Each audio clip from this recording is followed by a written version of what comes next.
I guess we're ready to, yeah. Back in October, Quarter Century Wireless Association, QCWA, sponsored a cruise in the Caribbean, and 3 of our members went on that cruise.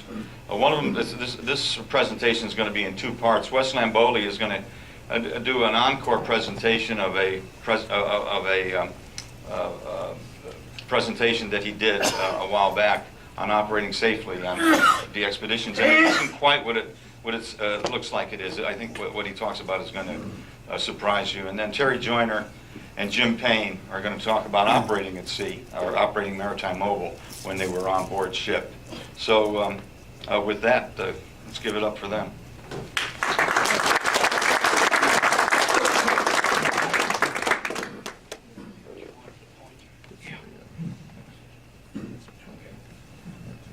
Thanks, Walt.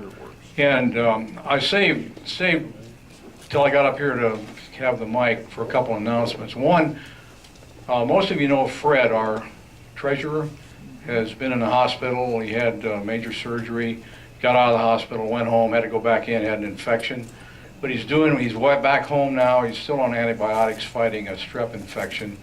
But this is the first meeting he has missed forever. And he's weakened to the point where he had a really big day today, and he apologized for not being here, but he wants everybody to know he's getting better. That's the bottom line. So, second thing, I'm sort of acting librarian, and I'm getting a lot of help from Keith. Keith is the brains behind this operation, and we need some help on that, but I want to let you guys know that don't have your licenses yet. We've got license manuals back there that we'd love for you to borrow them and learn a little bit more about how to get your license, and it might make it a little easier for you with the handbooks that are put out by the ARRL. If you don't have them now, see me after the meeting if you would. And the third thing, this woman here in the front, this young lady that couldn't talk, that's my wife, Bev. There's some blessings to that, but she wanted to come along tonight just to see if I told too many lies or not. But she probably won't speak up too much. But the talk here is about staying healthy while you're operating. It doesn't have to be a DXpedition or anything like that, but it's a tribute to a dear friend of mine, Luis XE1L, who I first met on an expedition when we went to Easter Island. He's a dear friend, and he was on an expedition about a year ago, and he got back from this expedition about an hour after he got back, he dropped dead. And it was just that sudden. And he was a healthy individual. And he was at Clipperton Island on a very successful expedition. He suffered a massive heart attack. And like I said, a great friend, personality, always positive attitude about everything. And I got to talking about it, next slide please, about, well, let me go through this first. Clipperton is a French possession. You can see where it's located off the coast of Mexico, and it's kind of a rare DX entity. So this voyage started at San Diego. It was about a 7-day trip to get down here on a sailboat, and there were a whole bunch of operators, about 20 operators on this expedition from all over the world. Everything went really well. But no sooner had they gotten back off the ship and Luis had this heart attack. So I was talking to one of my doctor friends. We were discussing what had happened. And I went through some of the details on it. And my doctor friend said, he sounded like a classic case of DVT, deep vein thrombosis. And the symptoms, he'd been on a long boat trip, inactive on the boat for a long time. The boat was very crowded, not much room to move around. And then when he got there, he was in front of the rig for long hours on the expedition, making contacts. They made something like 130,000 contacts. And he's an older guy, 69 years old. It was a real shame, a real loss to the amateur community. So just a little detail about deep vein thrombosis. Thrombosis, and you might want to take notes on this, maybe some of you, I don't know. But it's a formation of a blood clot, is what that means, and it can disrupt the blood flow to various parts of the body. And when the clot breaks loose, it can go to the heart or lungs and cause death. And it can be very, very sudden. Sometimes you get some warnings, but not too often. Now, I want to stress something here. I'm not a doctor. So the stuff I'm going to tell you tonight, there's a lot more people know a lot about. I did, at one time, back in 3rd grade, I played doctor with Captain Sue Loudermilk until we got caught in the principal's office and all that stuff, you know. That's when it really meant something to go to the principal's office. You wouldn't believe what happened when I got home. But anyway, that's another story. I'll tell you about it some other time. But there's lots of information about deep vein thrombosis on the internet. And some of the research I did when I got really interested in this, Chris Staniforth in England, he was an extreme gamer. And he stayed up for 24 hours playing games on the internet. And he went into work the next morning and he dropped dead. Just bam, just like that. Maybe some of you have heard of David Bloom over in Iraq. How many have heard of him? He was a very well-known NBC newscaster type guy, 39 years old. And he knew, and the doctors there knew he had deep vein thrombosis. He was holed up in a mobile communications operation for quite a while, but they couldn't do anything for him. He passed away also. A friend of mine in England, 31 years old, he went on a flight to Australia from England to be at his brother's wedding. He got there and he was found dead in a hotel room the next morning. Well, all this stuff can happen, but you start thinking about this, the symptoms describes a lot of us. If you go on DXpedition, it doesn't have to be in that DXpedition, it can just be a long ride or trip or flying in a coach in an airplane. Contesters, they sit in front of their rigs for long periods of time. Geeks, are any geeks here? A lot of geeks. Long hours in front of the computer. No, geeks. And we're all getting older. And those are some of the indicators for this. And the reason I wanted to do this, again, is kind of a remembrance to Luis. And you like to think sometimes something horrible happens, maybe you can make lemonade out of the lemons. And that's why I wanted to do this presentation. But a little more on deep vein thrombosis. Usually it starts in the lower legs. And the causes, there's a lot of causes here. Sedentary lifestyle, oral birth control. If you're a woman, guys don't affected by that. Childbearing, same thing, guys don't need to worry. Obesity, I won't talk about me there, but age, smoking, surgery, sometimes you can just get deep vein thrombosis from clots during surgery. And hereditary heredity type things are also come into play. Well, how do you prevent deep vein thrombosis, or at least attempt to? Don't sit for long periods of time. And if you are, well, try pumping your legs back and forth or doing toe raises, heel raises, what have you. And I was thinking about, well, if you're a contest operator and you're operating phone, you got a foot switch, maybe you should have 2 foot switches, one for each foot, and you're alternating back and forth between them. Or maybe an uncomfortable chair, so you're constantly trying to get comfortable but can't. That would keep you moving. Another thing is blood thinners. Aspirin. How many take aspirin just to... That's great. I do too. And this last expedition I was on, one of the guys was really worried. We're cooped up in his boat for 6 days, and he was seasick, couldn't get out of bed, but he was taking 5 aspirins a day just to make sure he kept his blood thin. He didn't have stomach trouble, thank goodness. But the other thing you can do is exercise. Keep moving. And if you're on an airplane, try to get an aisle seat so it's easier for you to get up and down.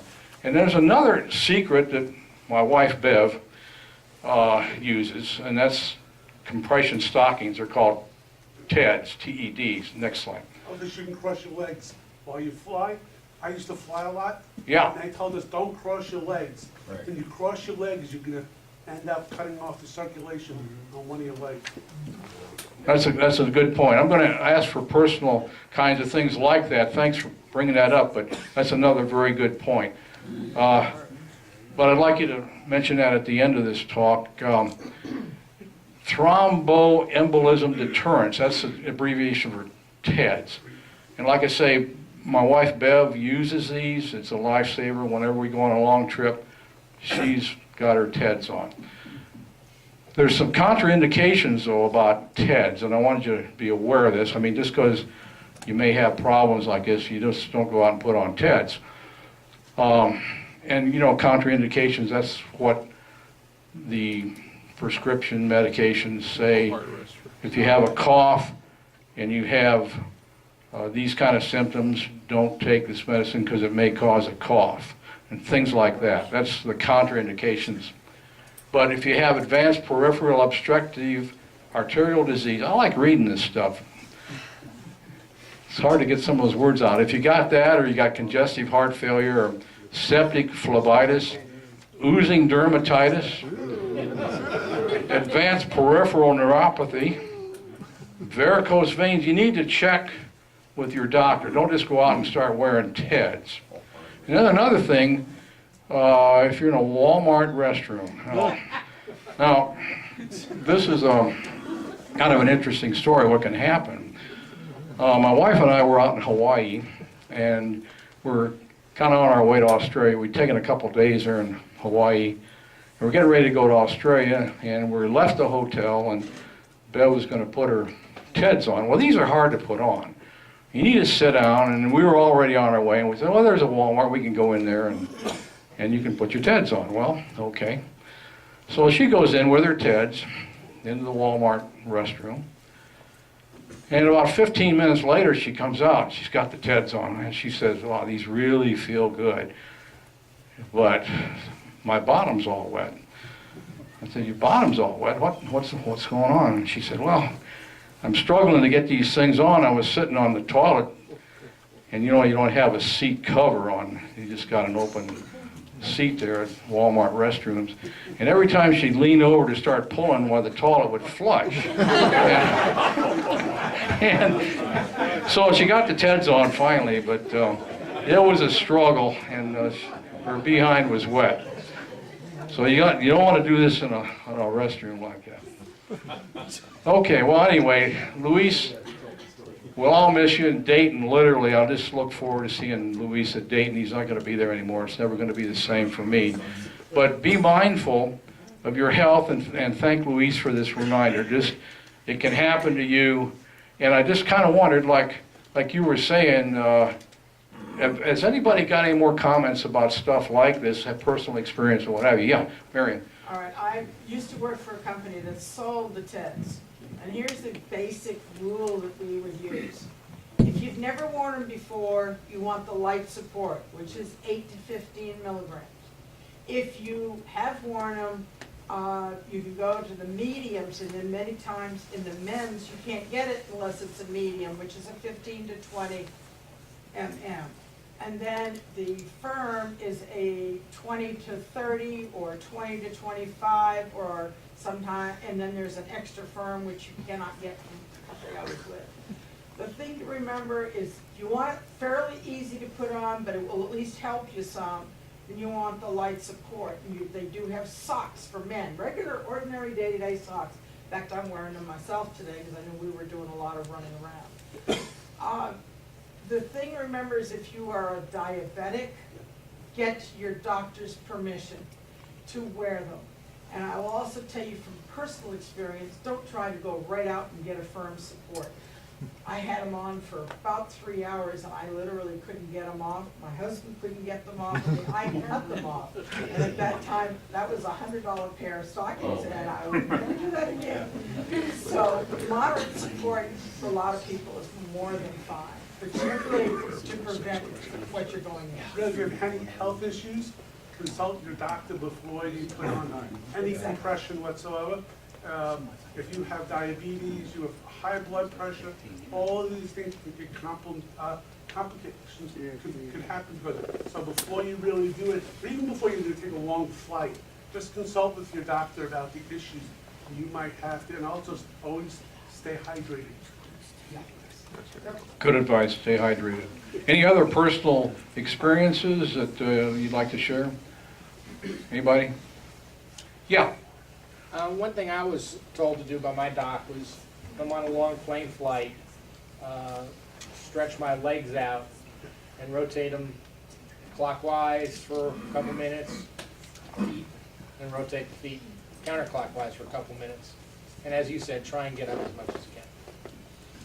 Okay, thanks, Bob. Any other comments? Wes, I'll say Yeah. something. I don't have personal experience with this, thankfully, but since we're sort of in the antenna business, there's a similar type of thing that has to do with your blood flow, and that's if you're climbing a tower and you have a harness on, there's a thing called harness hang syndrome. And what happens is, if you just sit in the harness without moving, you'll encounter death, like in 15 minutes. There have been experiments where people were asked to simulate hanging in a harness, and they went by this period of time, and they went back and they were dead. So you have to always be moving when you're in a harness, climbing a tree or climbing a tower or whatever, because you'll have this condition where the blood settles in your legs and it can't be pumped up, and that does not bode well. Bob, thanks so much for sharing that one. Gee, thanks, Bob.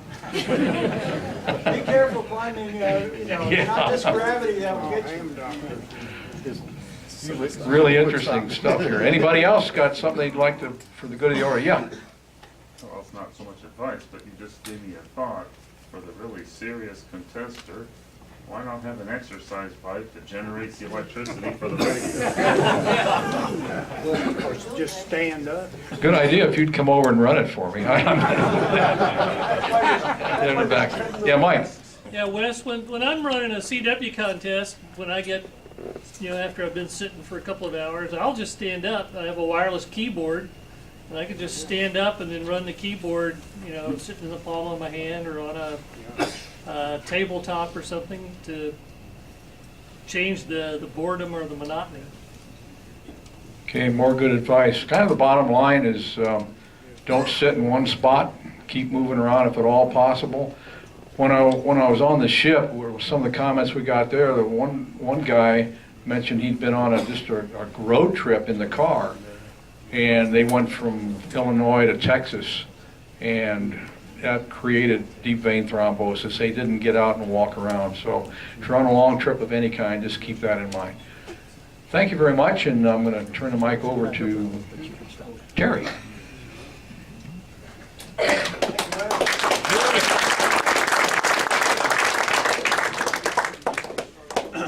Well, our next presentation is on, as Walt pointed out, the QCWA and co-sponsored by 1010 Group cruise. This was back in October of this past year.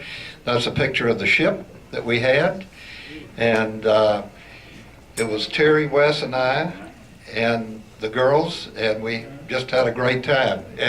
But there's a lot of very interesting things that came up on this. It's one great big DXpedition for 10 days, and we had a lot of fun, but it required a lot of work. And Terry started off by telling us a little about the antennas, the background, and so forth. Terry? Let's get the next slide up.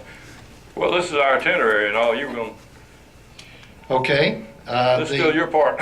All right. The ports of call, we left Fort Lauderdale, went to a small island here, Half Moon Cay, for a day, Curacao, Aruba, and then the Panama Canal, which I've got a couple of pictures in there, was kind of the highlight of the trip, the furthest point. And Port Limon was in Costa Rica. Then we had a sail 2 days back. And next slide, please. If you notice that the at-sea days of the 10 days were 4 of those days, and we had a great opportunity to work maritime mobile, where we were not in the jurisdiction of a country or a port and had to go by their rules. We were maritime, so that was just gave us a lot of time on the radio. Terry, this is where you... Okay, thank you, Jim.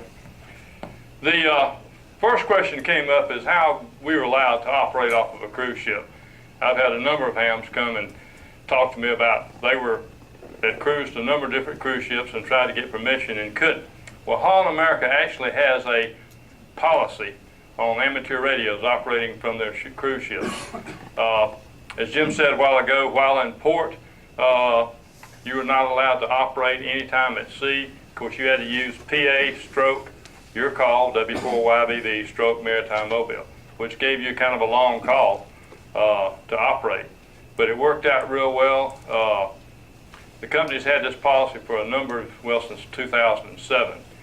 And information we got now after this cruise, they're thinking about actually installing some permanent antennas on their cruise ships for amateur radio operators. So it's going to be kind of neat to see what happens from this since we had a successful trip.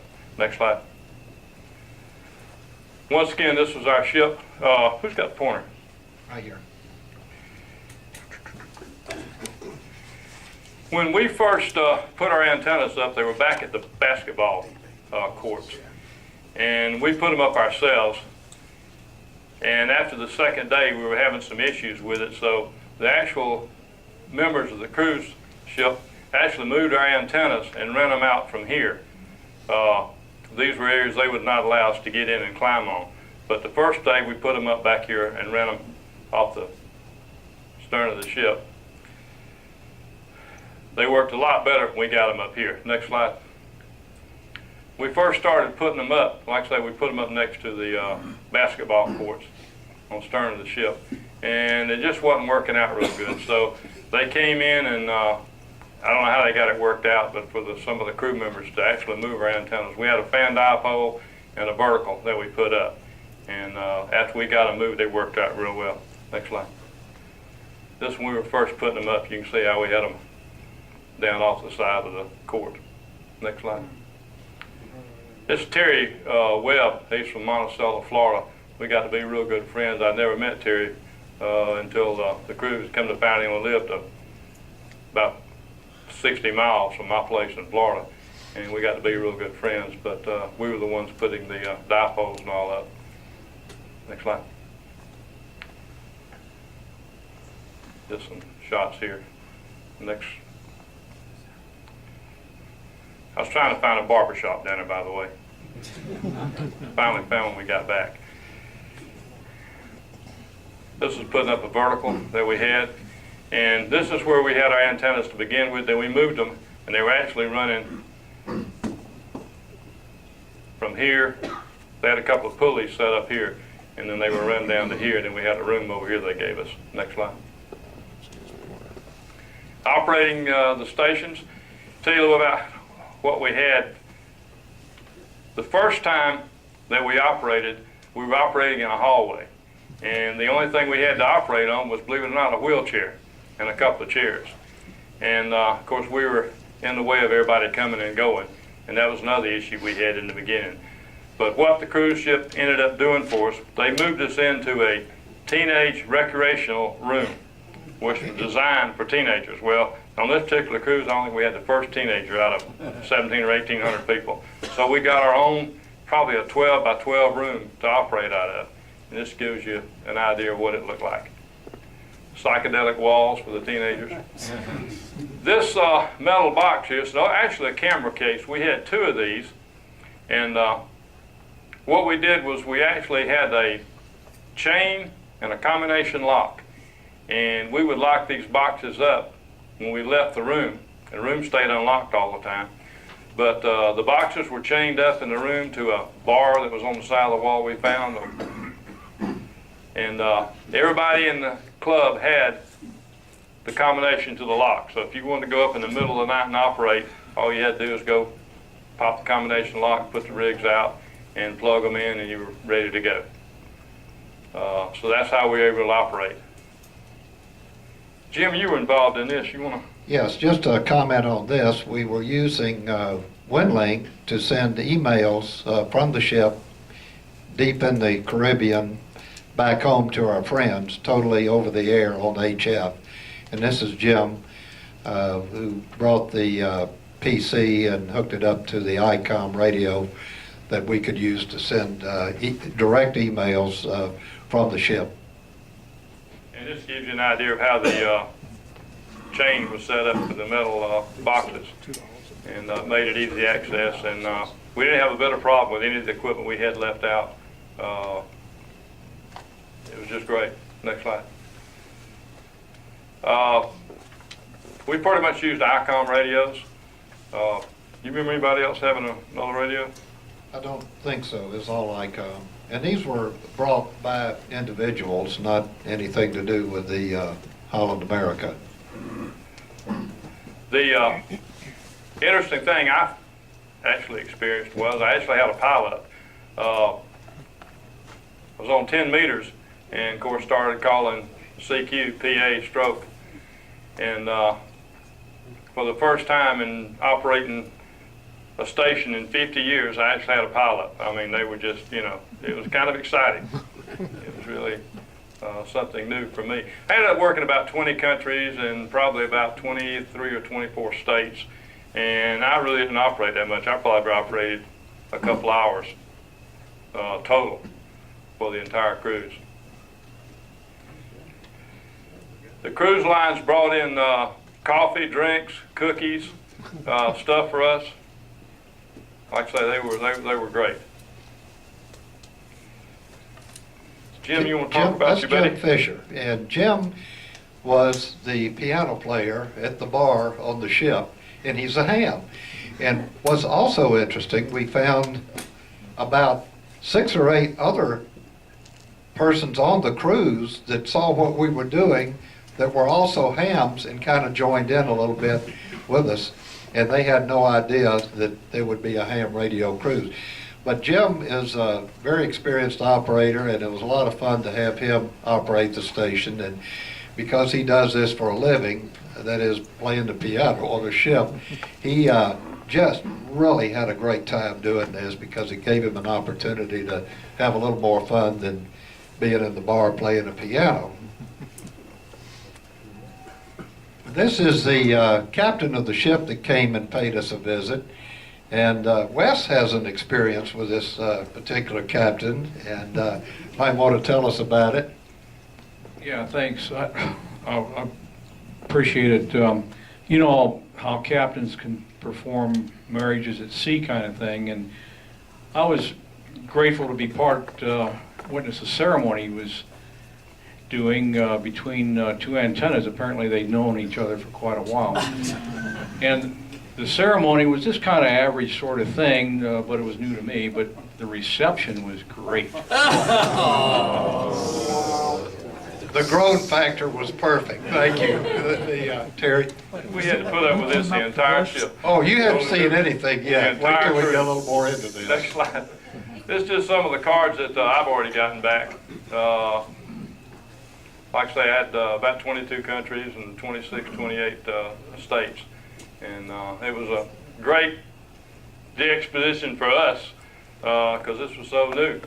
I'm used to operating off a 26-foot boat, so this was fun for us. Next slide. Forums and meetings. I think that's yours, Jim. Thank you, Terry. And part of this was a series of meetings that we had just about every day on various topics presented by the club members that had a lot of expertise in certain topics. And some of the topics were photography while on board, ham nations, internet, county hunting, WinLink, 1010, and we had the president of 1010 and also QCWA on the cruise, and all kinds of different topics. And this is just a few of them.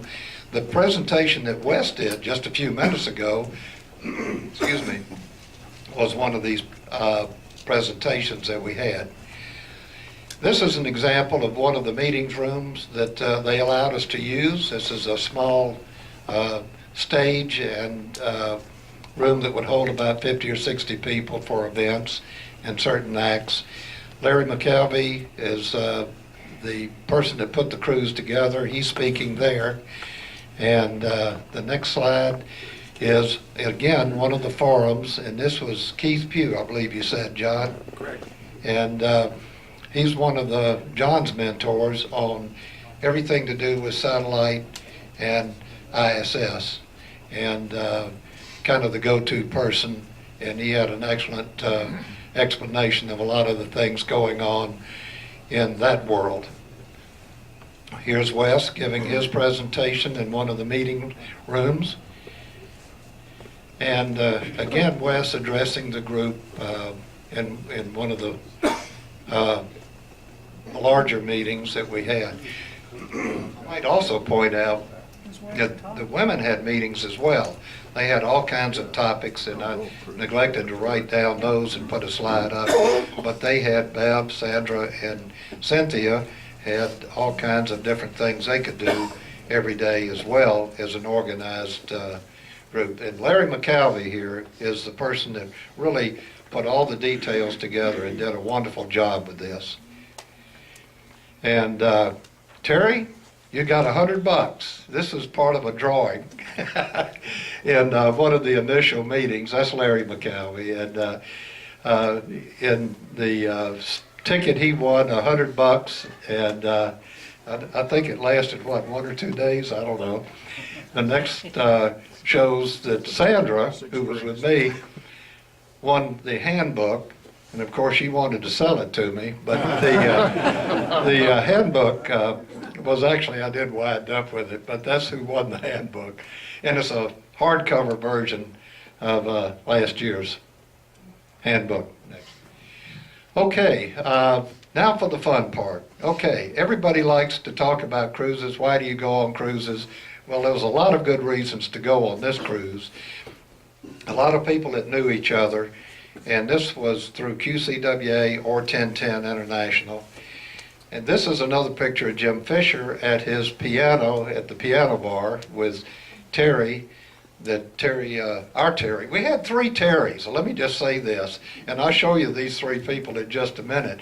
So we named them Terry 1, 2, and 3, and this one wound up being Terry 3. But he's affiliated with 1010. And this is our group. We had a favorite 7 o'clock every morning, and it's so mindful of the camaraderie and the enjoyment of dining and the Wednesday lunches and all the things we do at this club. This was our little meeting place with the 3 Terrys. This is Terry 2 right here. And what we had. So there was a lot of social interaction. How many of you are eating ice creams right there? And I think just about 2 of us.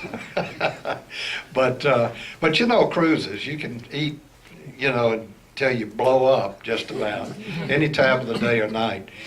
But we really had to watch that. But the highlight of the cruise itself, aside from the ham radio part, of course, was the Panama Canal. That was the ultimate destination. And this is a picture of off the bow of the ship as we entered the first lock. And a lot of people that have seen this before, when I showed it to them, said, oh my gosh, Panama Canal, I thought it was a lot bigger than this.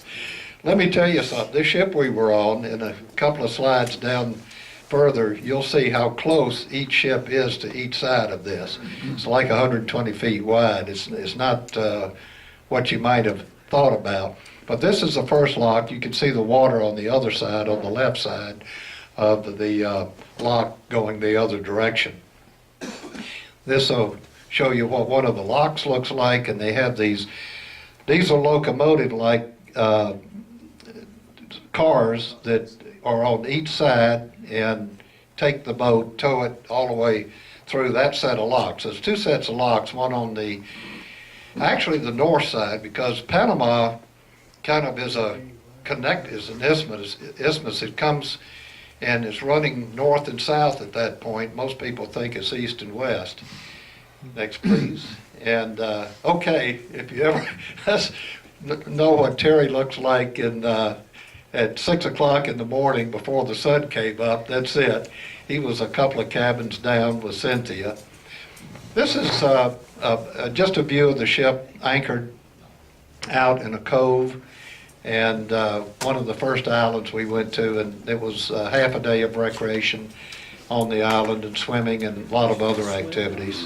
So this is, again, part of the whole cruise. Some of the folks stayed back and worked radio and were very happy because, remember, you've got this tremendous ground plane and salt water under you. You're up, our antennas were up about 10 stories, and the metal ship and the salt water, the propagation was really, really good once we got the antennas put up properly.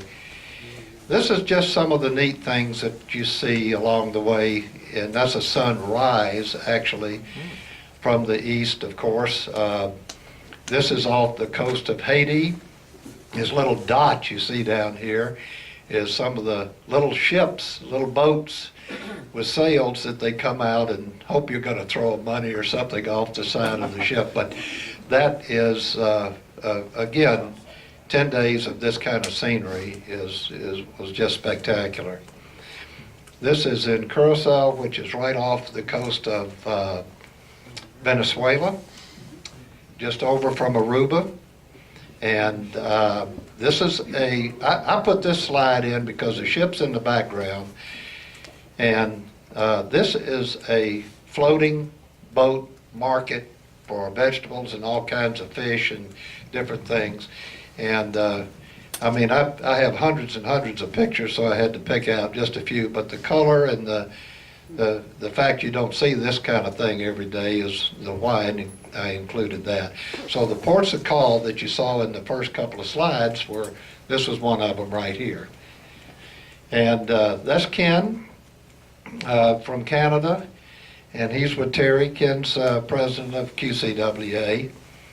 And this is Wes, of course. Now take a look at this picture. What do you think Wes is doing? Ham jam tickets. He's selling ham jam tickets on the cruise. And this is Ken's wife over here. Now, although he doesn't think so, I think she's trying to get away from him. But anyway, Wes, all through the cruise, had this notebook with him. Thank you, Wes. And was selling ham jam tickets. In fact, I think Jim Fisher, the piano player, he bought $40 worth, $60 worth of them. Yeah. So Wes never skipped a beat through the whole cruise. He was selling ham jam tickets. Okay. All right. And many of you don't know about some of the skills that Wes has besides radio operating. We remember this trick as a kid. Well, let me tell you something. Wes can still do it to perfection. And I want to just also say, if you look a little bit in the background of this, this is in a formal dining room. I mean, you know, white tablecloths and tux waiters and waitresses and all that kind of stuff. And here Wes is entertaining us at the table with these kind of things. So I did want to point out that on the cruise, this day was Terry and his wife Cynthia's anniversary. So they celebrated their anniversary on the cruise. This was the anniversary cake. So I had to throw that in there because that's probably the best way I could think of to spend an anniversary on a cruise, and he never skipped a beat on the ham radio. So I tell you, that's why he's smiling like that. Both of them are. Okay, this is in Aruba, I believe, and that's Sandra. And she had definitely thought she had found Amelia Earhart's wreckage until we explained to her that no, that was in a different ocean. Sandra's back there. She just came in shaking her head. Okay, yes, but anyway, now here's another one. You see how happy Wes and Terry are in this picture? And also, do you see how smiling faces the girls have? Well, I think the message was, let's go shopping. So you can see, I think, Terry and Wes's reaction. By the way, this is in a lifeboat that ferried us over back and forth to some of the islands. But now this one, I'm not going to go into a lot of detail, but Wes had a dancing partner here. One of the natives, yes, that was part of this. And Wes, you know, had an opportunity to dance here, and he did. So I had a good time with the natives. One of the excursions was a tropical rainforest. This was in Costa Rica, and this is a picture of all 6 of us, and pretty much wraps it up. But we had just many of these kind of side trips. And this is the final slide, and this is the whole group. We had about 80 of us out here on the ship. Ship had about 1,900 people. It was roughly 1,000 feet long, and the antenna was, as I pointed out, was 10 stories above. But Holland America and all of these people just became friends, and really we had such a terrific time. So that's about the end of my presentation. So are there any questions or comments? Yes, sir. I just came back from a Windstar cruise. There was supposed to be 143 people aboard. There was only 120, and I got permission from the captain and the engineering officer to bring my rig aboard, and they put my antenna up. And aboard the Royal Caribbean Brilliance of the Seas, which is the largest ship out there, the communications officer is a ham radio operator. I met him 2 years ago. He's got a flex. He's got like this unbelievable office of his own personal equipment. So if you ask nicely and find out who the communications officer is aboard a ship, sometimes you can get them to do a special favor for you. As long as you're not interfering with their operation and you listen to what they say when you can operate, I haven't had a problem. That's great, Hal. And to Hal's point, get a little permission in advance and work it where, you know, they know what you're doing and there's no surprises. Aboard and have your equipment confiscated for the whole trip. Yeah, that would be good. But are there any other questions or comments? And that would be for either Wes or Terry or I. Yes, sir. Probably a novice question for this group, but what was the issue with the antenna where you originally had it set up? Why was it not as effective as the new location? It wasn't tuning right. Well, The first time we had it up, it just wasn't tuning up right. We had some issues with it. And it was good that we got it moved because it got it out of everybody's way. They were concerned also with the coax coming down, going through doors and stuff. So there were two issues. It wasn't working right to begin with. And then we might have gotten the bugs out of it after that. But since they went ahead and moved it for us and got it up higher and got it out of the way, we thought that was the best thing to do. so actually, when we did change, it was much for the better location for the antenna because they put it up higher with less obstacles. I think we really had some obstacles in the way that was creating some problems with that antenna. Vertical worked pretty good. Fred? Jim, were you operating on bands other than 10 meters? Yeah. What other bands? 20 and 15, I was operating on 20 and 15 and 10. And I was using 40, I believe, to send emails, and but it was 40 through 10 meters. And then we had also 2 meter, a common frequency we all used on the ship. And I was a little skeptical in a steel boat of how that would work, and frankly, it worked pretty well. We were able to talk, we were able to talk through most of the ship with a 2 meter and 440 handheld. Jim, did y'all do that simplex or did the Simplex. ship have repeater? Yeah, simplex, and that's why I said I was surprised at you, because usually you can't go a block, 20 feet through steel walls, which the ship's made out of, but it worked real well. I think most of the time we were in the cabin with an outside balcony, and that helped, I think, a little bit. Steve? Yeah, on the cruise, were any of Wes's jokes better than what we did here? No. No, thank you. Thank you. I was thinking about a good answer for that. That might be a good one to close on. If there's any other questions, though, seriously, let us know. Jim, let me add a couple things to it. This cruise that we had this past year, it's not working? All right, we'll try this. This is the first cruise they'd had in 5 years, and they're planning another one in about 2 years, talking to Larry. But one thing about it, you did not have to be a member of either organization to go on the cruise. I'm a member, but I think, Jim, you hadn't qualified yet for that. And Jim Sander was welcome into the group. Are you a member? It didn't matter. They were looking for numbers and people, and So if you're thinking about another cruise comes up next couple of years, you're thinking about going, you're not a member, you do not have to be a member to go on this cruise. They didn't restrict it to strictly members. We're looking at possibly what I'd like to see. Jim and I have talked about a cruise maybe next November or December, a shorter cruise than this, a much less expensive cruise than this, and putting something together maybe and trying to get as many hams out of the Atlanta area to go. So we're going to be looking at that in the next couple of months and maybe come back with a presentation and see if anybody would be interested in going along with us. And then maybe some of the members that are members of some of the other clubs in Atlanta would talk to them, or at least get us where we could do a presentation and try to get as many members. I think the more members you get to go on these cruises, the more willing the cruise lines will help you out and do things for you. Because numbers mean a lot.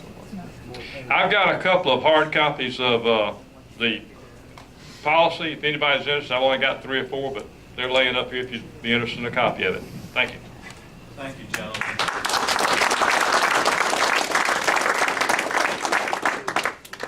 I don't need this. Yeah, you do. At the end of each of these presentations, we always say thank you to our guests by giving them a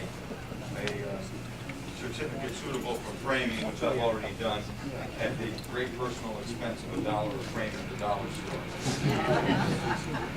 I do, this does come with a caveat, and that is that I don't want to see these things on eBay. Wes? Thank you. Jim? Thank you. Gary? Thank you, sir.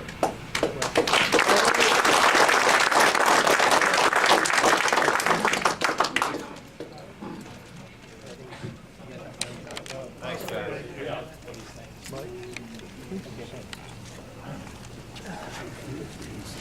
Let me piggyback a little bit on the cruise story, since we were okay on time. Many years ago, when I was gainfully employed, I had the opportunity to work on the amateur radio station at W6RO, which is the Queen Mary in Long Beach. And making a lot of contacts, I worked a YL, very nice lady up in Indiana, and she said, my son Neil, spells it the right way too, the way I spell it, N-E-I-L, not the other way, would love to work you, but he's in church Bible school, he won't be home for an hour. I said, in 1 hour, I will call him. Well, I did, and I got the QSL card from the family, which I still have, and the boy's name was Neil Rabb. And it was a family, the mother, the father, and the boy. And it said Neil Rabb, the world's youngest ham. He was 8 years old. Now keep in mind, this is about 35 years ago, when testing was a little different. We had novice, technician, general, advanced, and extra.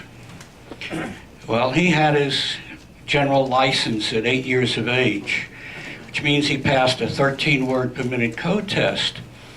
And sometime after that, there was an article in, I believe it was in QST or CQ, that one of the gentlemen in his club said if Neil Rabb got his extra before he was 12, he was throwing his radio in the lake. Well, Neil Rabb got his extra, 20 words a minute, passed the advanced and the extra before he was 12. I had the card. Well, thanks to Quaker Oats, last month he put a little note out that there was a photograph in QST. Now, this is my 54th year as a ham. I finally made it to QST. And it was the picture of one of the students, a very nice young lady, at the school club roundup. And here's what's interesting. Page 85, I remember the page, 85 was just in front. And it was another part of the article on the school club roundup. Guess who was in that picture? Neil Rabb. Neil Rabb is now probably in his early 40s, I would guess. And to say he is a big guy, I'm being kind, he is big. And when I saw that photograph in the magazine, I got in touch with him. I looked him up in QRZ, and we renewed our acquaintance, and he remembered the contact. I said, I still have your card, and I inquired about the family, and his dad was not active anymore, and sadly his mother, who's up in years, has Alzheimer's, but we had a real nice visit, and we joked about the contact we made on W6RO, so it was a lot of fun. Okay.